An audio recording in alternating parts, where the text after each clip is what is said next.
Сәлеметсіздер оқушылар. Сәлеметсіздер. Бүгінгі сабағымыз әдебиет оқу сабағы. Қазір біздің балалар психологиялық дайындықтан бастап жіберейік. Атырауайым орнында. Айта қояйық. Қайырлы күн болсын, қайырлы күн болсын. Бүгінгі күн сәтті болсын. Жақсы отыра алыңдар. Бірімізге бүгінгі күн үшін сәтті тілейміз, иә оқушылар? Жалпы сіздер қазіргі атақ тұлғалар тақырыбын өтіп жатырмыз, иә балалар? Қандай атақ тұлғалармен таныстық? Айта қойыңыздар. Әл-Фараби. Иә. Абылай хан туралы оқыватырмыз, иә. Енді бүгінгі сабағымыз біздің қазақтың бас ақыны деп аталады, иә. Қазақтың бас ақыны кім деп ойлайсыздар? Абай Құнанбаев. Және де сіздер Абай туралы тағы не білесіздер? Абайдың 45 қара сөзі бар. Ол сазгер. Дұрыс айтасыңдар. Жазушы дейді. Ақын, сазгер, сосын аудармашы, солай ма балалар? Абайдың қандай өлеңдерін білеміз біздер? Жесіз сүзде жарар. Әндері, иә? Қандай өлеңдерін білеміз? Табиғаттың жол-мезгілін деп айтамыз. Қыз деген өлеңі бар, көз деген өлеңі бар, да? Жақсы. Жол-мезгіліне қатысты өлеңдері көп екен, иә, Абай атамыздың. Жақсы оқушылар, енді бүгін біздер бала Абай деген мәтінмен танысатын боламыз. Қазір біз Абай атамыз туралы видео көріп алайық. Абай деп атап кеткен. Абайдың ата-тегі тәрбиеленіп шыққан ортасы, тобықтың шынжыр балақ, шұбар төс, ауқатты отбасы болған. Әкесі Құнанбай аға сұлтан. Болыс болса, аталары Өскенбай, Ырғызбай, атақты әйгілі билер болған. Болашақ ақын жас кезінен өлең, әңгімеге әуес болып, әжесі Зере мен анасы Ұлжан аңыз әңгімелерін барлық ынтасымен тыңдайтын. Ауыл молдасынан арабша сауат ашқан Абайдың әкесі 12 жасында оны семейге оқуға жібереді. Абай Ахмет Риза медресесінде оқыды. Медреседе араб, парсы тілдерін жақсы меңгереді. Жақсы оқушылар, жаңағы видеодан не түсіндік біздер? Абайдың шын аты кім екен? Ибрахим екен, иә. Оның әжесінің аты кім? Зере. Анасының аты кім?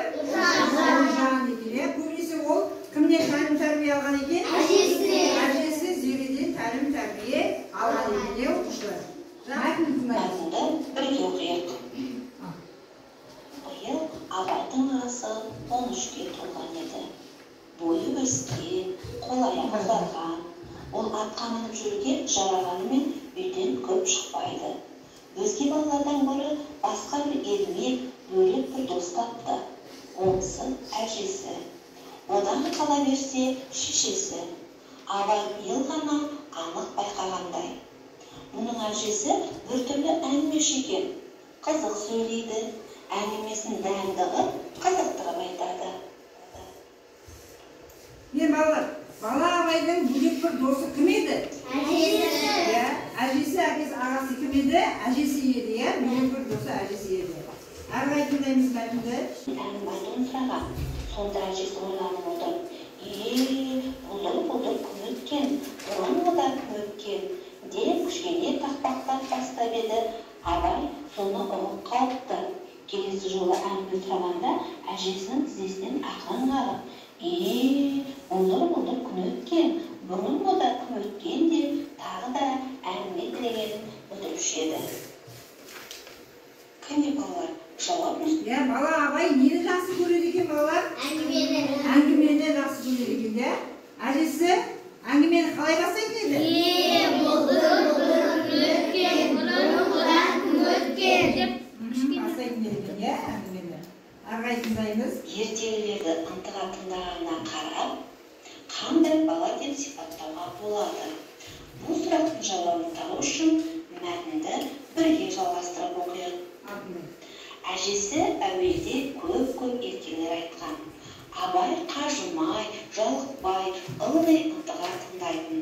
Кейде әжесі шаршап айтпай қойса, шешесіне жабысатын. Ұлжан да көп әңгіме білуші еді. Және ол көбінесе сөзді жиі айтатын. Ендеше балалар, жауап нұсқаларына назар аударып көрейік.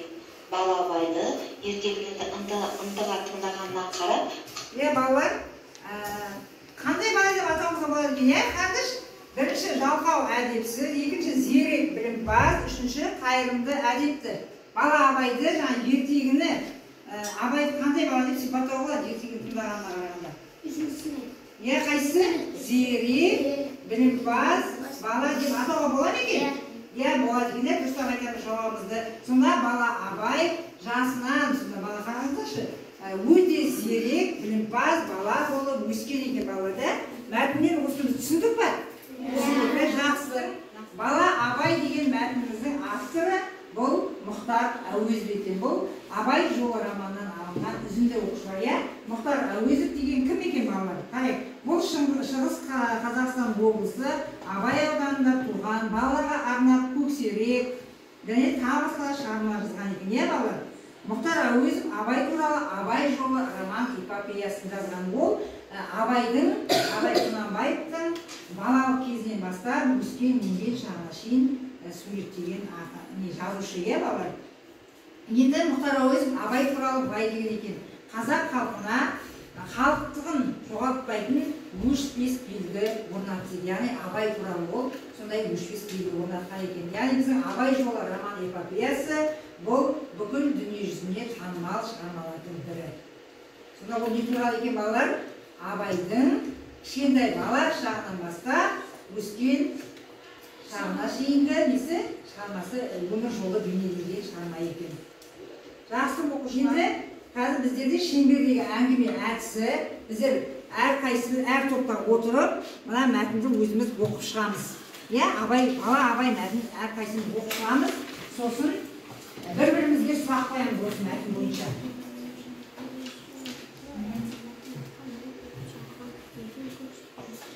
Абайдың жасында нешеге әжесі Абайға деген әңгімесін қалай бастаушы еді? Бұтыр кім өткен, бұрынғыдан кім өткен? Биыл Абайдың жасы қаншаға толды? 13. Сәлем оқушылар, қазір біз Абай атамыздың жер үстінде шалғай әнін бәріміз хормен орындаймыз. Ал бастаймыз.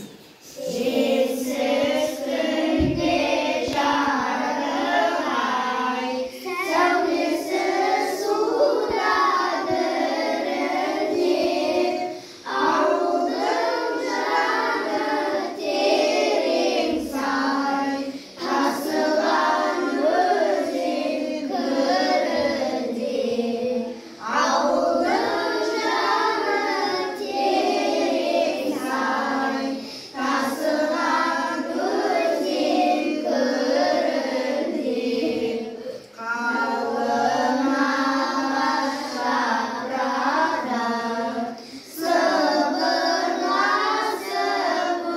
өз-өзін, көрінбес жердің топырағы, құлпырған жасыл жер жүзі, көрінбес жердің топырағы, құлпырған жасыл жер жүзі. Өте жақсы оқушылар. Қош оқайық бірімізге. Мен сізге тапсырма берейін, жұп-жұппен орындаймыз. Жұппен орындай қоямыз. Жұппен жаза береміз.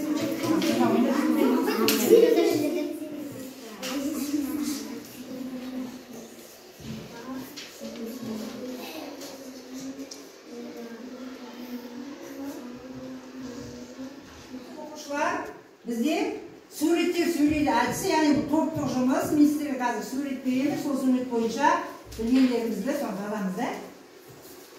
Сіздер Мұхтар Әуезовтің суретті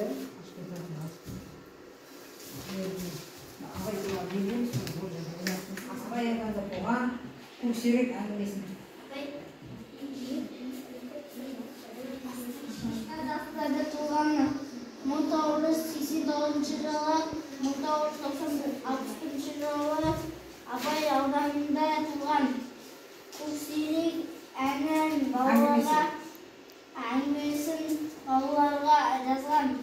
және де тағы басқа шығармалар жазған. Бирақ енді. Иә?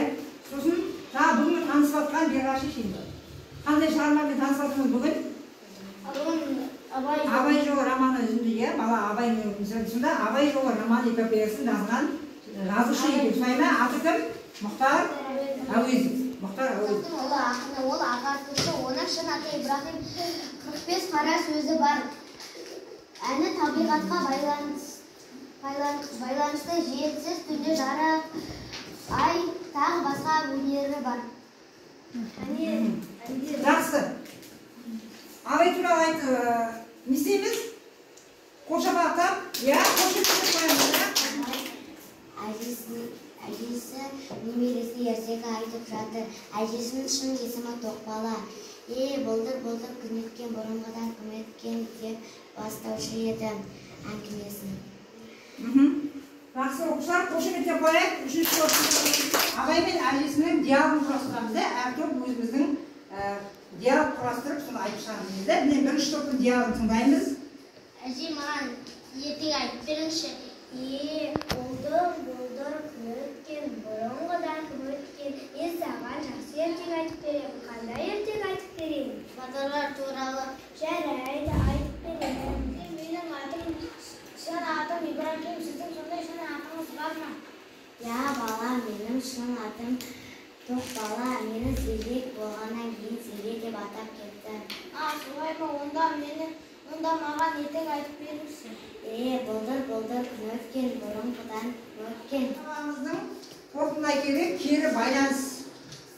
Иә, бұнда біз кітаптар әдісінде біздер балалар қолымыздағы стикерімізді жасыл, егер де біз өте жақсы түсіндім десек, бүгінгі сабақты жасыл кітапқа, жақсы түсіндірсек қызыл кітапқа, әлі де мен Абай туралы білуім керек десек, көп кітапқа жақсырамыз, да? Ешкел байланыстан келе бастаймыз. Бәрі баспаймыз.